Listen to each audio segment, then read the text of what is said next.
Hello? I wish I was a little bit taller. I wish I was a baller. I wish I had a girl who looked good, I would call her. Wish I had a rabbit in a hat with a bat and a 6'4" party.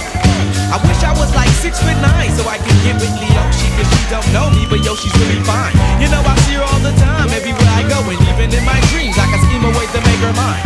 Cause I know she's living fat. Her boyfriend's tall and he plays ball, so how am I gonna compete with that? Cause when it comes to playing basketball, I'm always last to be picked, and in some cases never picked at all. So I just lean up on the wall or sit up in the bleachers with the rest of the girls who came to watch they man ball. Dag y'all, I never understood black brother jocks get the fly girls and me I get the hood rats. I tell them scat, skittles, kabobble. Got hit with a bottle and put in a hospital for talking that mess.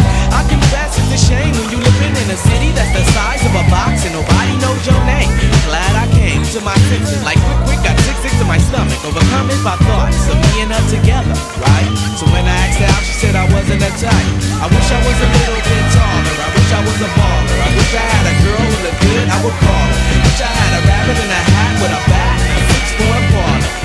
I wish I was a little bit taller. I wish I was a baller. I wish I had a girl who looked good, I would call her. Wish I had a rabbit in a hat with a bat and a 6'4" party. I wish I had a brand new car. So far I got this hatchback, and everywhere I go, yo, I get laughed at. And when I'm in my car, I'm laid back. I got an 8-track and a spare tire in the back seat, but that's flat. And do you wanna know what's really whack? See, I can't or sit up in the bleachers with the rest of the girls who came to watch they man ball. Dag y'all, I never understood black brother jocks get the fly girls and me I get the hood rats. I tell them scat, skittles, kabobble. Got hit with a bottle and put in a hospital for talking that mess.